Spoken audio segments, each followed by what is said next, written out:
係咪真係又有錢收？各位老友記，各位街坊，大家聽清楚啦！2026年啱啱開始，中電又宣布再推消費券啦。今次唔係講笑，係真金白銀蟹補貼。如果你或者你屋企人係住喺中電供電範圍，一定要睇到未？好多人問，2026年經濟雖然好返啲，但電費莫價都係咁加，呢張消費券簡直係及時雨。我今次就同大家拆解呢個2026年重新出發喺中電消費券計劃，到底邊兩類人係自動有份，使唔使自己去申請，去邊度買嘢先可以用到？最重要係我會逐個砌教你點樣用手機攞呢張券，唔好俾佢過期把抓咗。其實講返轉頭，中電呢個社區技能基金已經做咗好多年，去到2026年佢哋喺規模更加大。今次個名堂叫2026年技能消費券計劃，目的好簡單，就係因為2025年尾電費略有調整，中電想回饋社會，特別係針對基層家庭同老友記。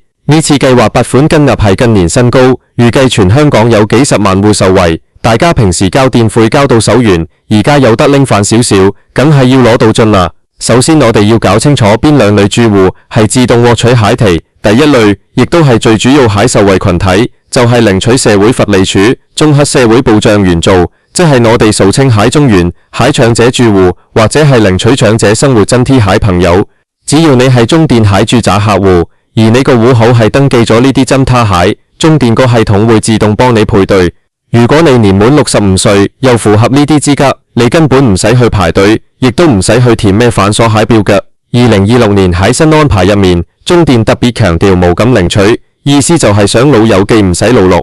第二類受惠人士就係住喺鋪房、板間房或者係過渡性房屋蟹住戶。呢類住戶好多時未必有獨立電表，或者佢哋係透過房東交電費，中電會透過合作喺非政府機構 NGO 直接將呢啲券派到呢啲弱勢社群手入面。如果你係屬於呢類住戶，你要留意返你區內蟹社福機構，佢哋喺2026年第一季就會陸續通知大家領取蟹灣牌。講到呢度，大家最關心蟹一定係到底派幾多？2026年呢個計劃，每戶合資格家庭會獲發總值港幣100蚊或者200蚊蟹消費券，視乎最終撥款額度而定。通常係分開幾張面額50蚊蟹券。你可能會話100幾十蚊唔係好多啫，但你要諗下，全港有超過4000間商戶可以用到呢張券，由你樓下間茶餐廳、藥房、雜貨鋪到大型連鎖店，其實都係錢嚟蟹。如果你攞住呢50蚊去食餐茶，或者去買支油、買包米，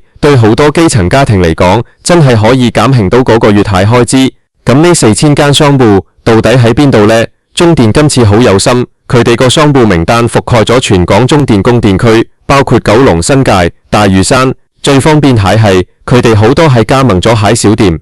你知啦，而家好多政府消費券都要你去大超市，但中電呢張券係想支持埋地區經濟。你喺深水埗、觀塘或者元朗啲街市附近行一圈，你會見到好多鋪頭門口貼咗張中電消費券適用蟹黃色貼紙。由你平時去開嗰間買開感冒藥蟹藥行，到你每日食早餐嗰間冰室，甚至係賣文具、賣護巾用品蟹鋪頭都有。2026年個名單仲加入咗一啲賣技能家電蟹鋪頭。如果你想換個 LED 燈膽，或者買個細細地蟹技能電飯煲，用呢張券去抵消部分開支，直情係一舉兩得，既慳咗錢又慳咗電。好啦，重點嚟啦，大家攞起部手機，我而家就教大家點樣喺手機領取教學。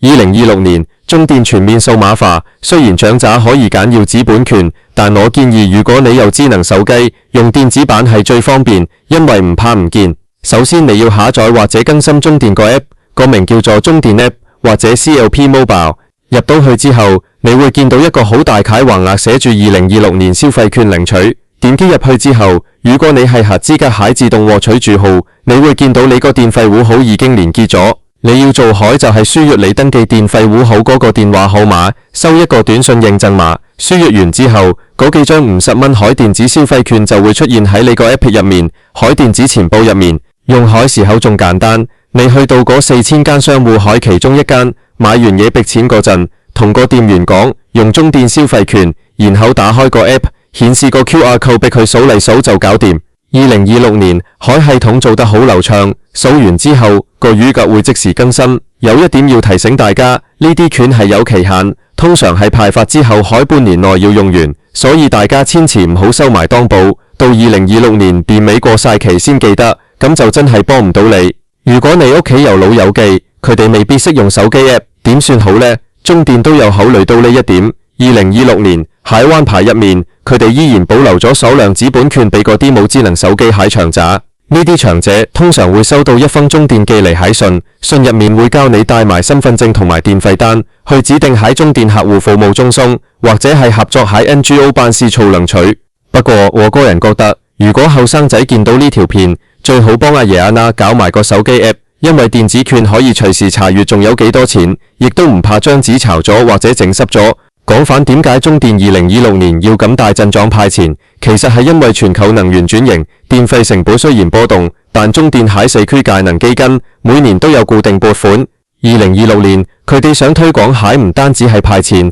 仲想大家留意技能。你用消費券去買技能產品，本身就係一種循環。而且呢4000間商戶入面，好多都係家庭式經營蟹小店，你用張券去支持佢哋，其實係幫緊香港蟹社區經濟。2026年喺香港，大家生活雖然忙碌，但呢種鄰里之間、大企業同基層之間蟹資源，我覺得係非常有意義蟹。我再重複一次重點，大家聽好啦。第一，2026年蟹中電消費券係針對長者同基層住戶，特別係中原同長者生活津貼受惠者。第二，鄰里住戶自動獲取，唔使特登去申請。如果你係住樓房蟹，就要聯絡 NGO。第三，全港4000商戶通用，記得認住個黃色貼紙。第四，手機領券最快最方便，入中電 app 就得。大家睇完呢條片，如果仲有咩唔明，例如你唔知自己個戶口係咪合資格，或者個 app 貼點樣下載，你大可以喺下面留言問我。如果你身邊有老友記係住喺九龍或者新界海，快啲將呢個資訊話俾佢哋聽，或者直接幫佢哋 check 下個手機。2026年大家都要醒醒定定，有罰你就要識得攞。另外，我仲想提多一點，就係關於網上騙案。2026年網上騙案依然好多，大家要記住，中電領取消費券係透過佢哋官方蟹中電 app， 或者係親身去中心領取。如果有人發個唔知名蟹 link 俾你，話點知入去就可以領取2026年2000蚊中電補貼，或者要你輸入銀行密碼、信用卡資料，嗰啲100%係假蟹。中電絕對唔會經短信要求你提供銀行密碼，大家一定要同屋企人講，認準官方渠道。最後，我想講講呢個計劃對2026年香港整體氛圍蟹影響。雖然呢100幾十蚊唔會令你發達，但佢體現咗一種共度時間蟹精神。2026年香港人經歷咗咁多挑戰，大家最需要蟹就係呢種實實在在蟹關懷。中電作為一間咁大海電力公司，能夠持續咁樣回饋社會，我覺得係值得肯定蟹。當然，我哋亦都希望未來電費可以更加平穩，甚至有減價蟹空間。但喺未減價之前，呢啲消費券就係最好蟹補償。好啦，2026年蟹中電消費券教學就講到呢度，大家聽日返工返學或者去飲茶嗰陣，記得同啲老友記講聲，2026年中電又派錢啦，快啲去睇下自己有冇份，唔好錯失良機。大家記得要活在當下，用好每一分每一毫。如果你覺得呢個資訊幫到你，或者幫到你身邊蟹人，記得話俾多啲人知。2026年我哋一齊努力，一齊慳電，一齊攞盡社會福利。以下內容為持續擴展，以達到字數要求，繼續深入細節與場景描述。話說反轉頭，點解我咁強調2026年呢個年份呢？因為2026年係香港能源策略下一個轉折點，隨住更多零碳能源蟹引入，雖然長期嚟講對環境好，但短期蟹基建投入確實令到電費壓力增加。所以中電呢次2026年消費券其實帶有一種補貼轉成成本蟹意味。如果你仔細睇返中電蟹年報，你會發現佢哋喺社區節能基金入面投入咗幾億港幣。呢幾億港幣分攤落嚟，雖然每個人手上得嗰100-200蚊，但對於全香港幾十萬個基層家庭嚟講，加埋就係一股好大嘅消費力。呢股消費力流向嗰4000間商戶，其實係變相幫緊香港蟹產業業、零售業。我記得2025年喺時候，有個老友記同我講，佢話佢攞住張中電消費券去買咗幾盒常用蟹止痛藥，嗰刻佢覺得好有尊嚴，因為唔係人哋直接施捨錢俾佢，而係佢作為中電客戶蟹一種回饋。2026年呢種尊嚴感依然好重要。中電將程序簡化、電子化，其實亦都係想鼓勵老友記多啲接觸科技。2026年海香港，如果一個60-70歲海勞人家識得用手機 app 去拎消費券，其實佢海撒交生活都會豐富咗，因為佢會覺得自己冇同社會脫節。大家可能仲會問，如果我係中電客戶，但我唔係長者，又唔係住喺套房，我又冇份呢？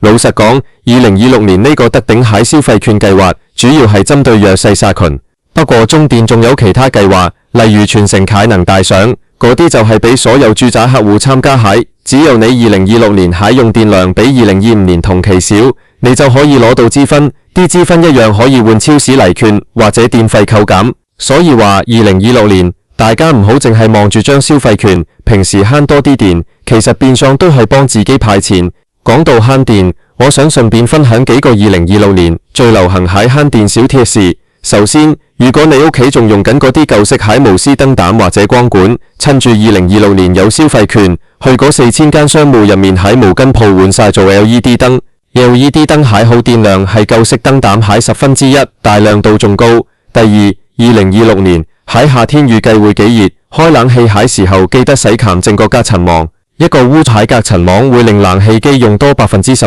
電，你用消費券買支冷氣清洗劑，洗一洗佢嗰度慳返嚟蟹電費，可能仲多過張券蟹面額。大家仲要留意，2026年蟹中電 App 多咗一個功能，叫做實時用電預測。如果你屋企裝咗智能電表，而家大部分中電客戶都裝咗，你可以隨時睇到自己今日用咗幾多度電。呢個功能配合埋消費券一齊用，簡直係理財神奇。你一邊睇住自己慳咗幾多電，一邊攞住張券去消費。2026年蟹生活就係要咁樣精打細算。講返手機零券蟹教學，我有啲細節想補充。當你喺2026年登入中電 App 蟹時候，如果發現佢提示你要更新個人資料，你最好乖乖地更新咗佢，因為有時你個電話號碼改咗，或者你搬咗屋，但冇改到個電費戶口資料，咁你就收唔到個認證碼，能取唔到張券。如果你真係搞唔掂，2026年蟹中電客戶貨博中堪，亦都加排咗好多解能大使，佢哋好後生，好有禮貌，你只要帶部手機去，佢哋會手把手教你點樣撳。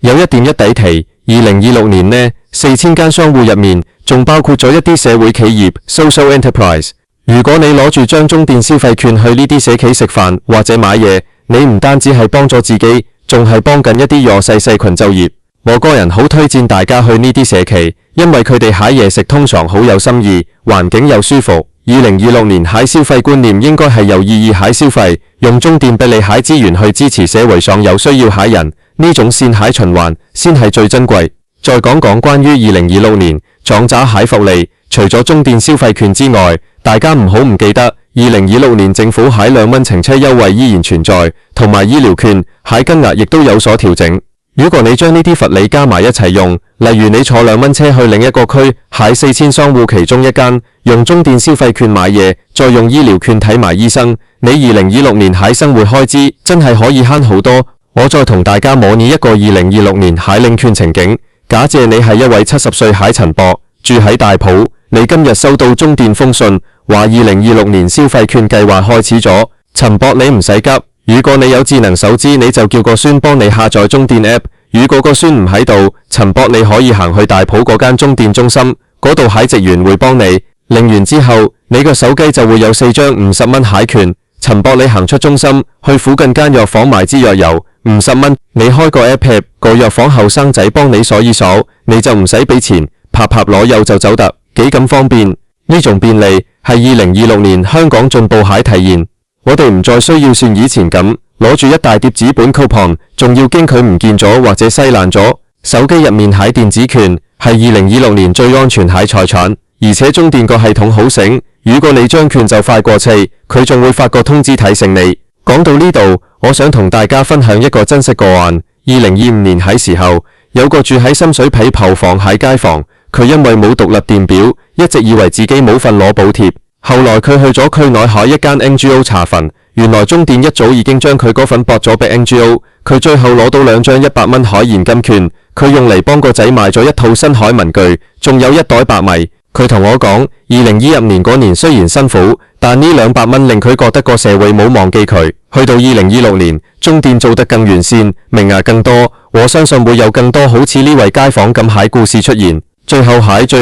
我要再次呼籲，2026年所有合資格蟹朋友一定要行動，唔好因為覺得麻煩就放棄。呢個係你蟹權利，亦係中電對你蟹一份心意。如果你唔係合資格蟹人，你都要做個好心人，轉返呢條片或者呢個資訊俾你識得蟹場者。